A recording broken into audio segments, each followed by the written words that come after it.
2022 का चुनावी बिगुल बजने में बस कुछ हफ्तों का समय बचा है। हर पार्टी इस चुनावी महासमर को जीतने में जुटी है। अब की बार किसकी सरकार शो में रोज शाम 7 बजे हम आपको चुनाव से जुड़ी हुई तमाम खबरें दिखाते हैं और आज अब की बार किसकी सरकार में हम आपको सबसे पहले दिखाएंगे छापेमारे पर सियासी संग्राम, क्योंकि लगातार इस मामले पर सियासी पार्टियां बयानबाजी भी चल रही है और खूब घमासान भी चल रहा है। तो सबसे पहले छापेमारी पर सियासी संग्राम आपको दिखाएंगे, फिर सुनाएंगे बीजेपी की क्या है रणनीति पश्चिमी उत्तर प्रदेश को जीतने की। वीके सिंह से खास बातचीत होगी, सुनाएंगे आपको। फिर क्या सिद्धू का देश प्रेम संदिग्ध है? केंद्रीय मंत्री और पंजाब बीजेपी के प्रभारी गजेंद्र सिंह शेखावत ने जी न्यूज से बातचीत में सिद्धू पर कई सवाल खड़े किए हैं। और आखिर में बताएंगे कि क्या राजनीति में एक और क्रिकेटर की एंट्री होने वाली है टर्मिनेटर के नए इनिंग्स के जरिए। लेकिन शुरुआत करते हैं छापेमारी पर सियासी संग्राम से।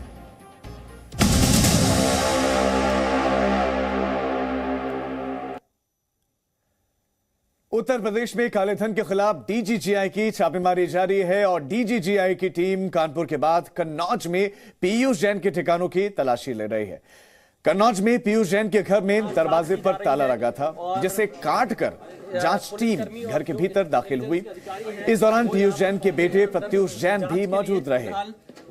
काफी मशक्कत के बाद यह दरवाजा खुला है और अब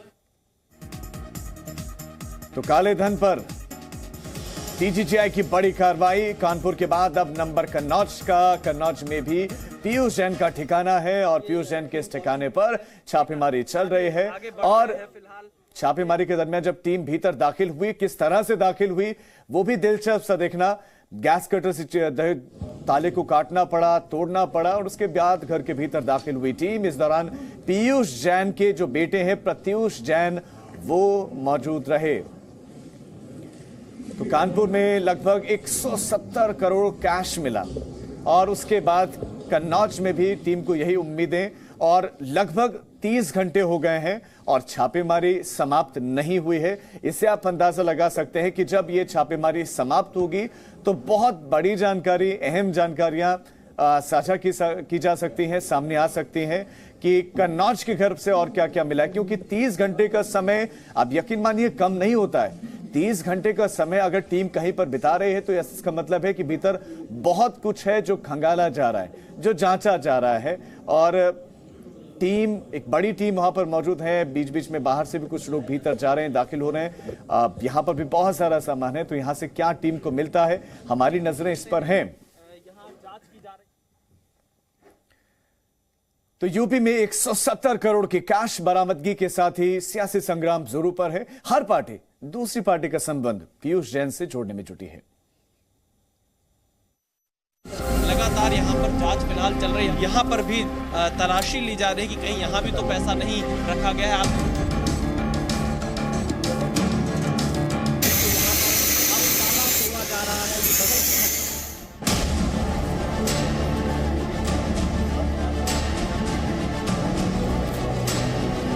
यूपी में टैक्स चोरी करने वालों पर शिकंजा कसता जा रहा है।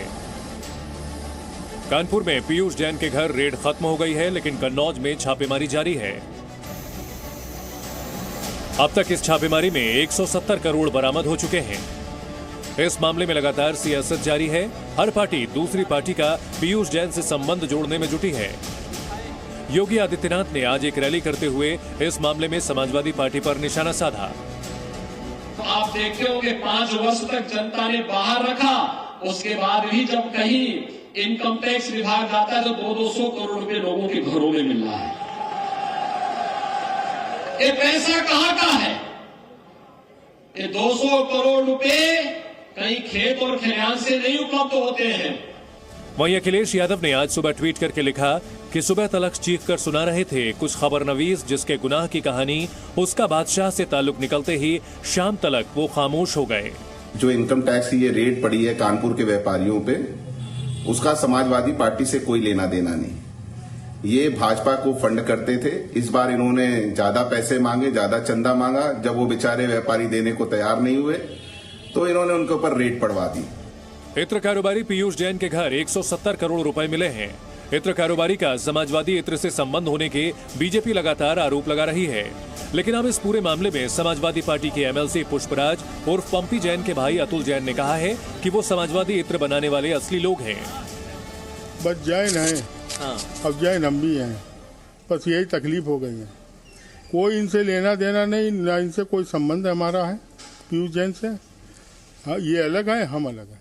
तो ये समाजवादी इत्र आप लोगों ने बनाया था पीयूष जैन ने? ये समाजवादी इत्र हम लोगों ने बनाया। यूपी में चुनाव है तो ये मामला आगे और बढ़ेगा। आरोप प्रत्यारोप और लगेंगे और 170 करोड़ अब तक बरामद हो चुके हैं तो सियासत तो अभी जारी ही रहेगी। विशाल पांडे के साथ bureau report. Presenting B News app, available on Google Play and App Store. Download it now.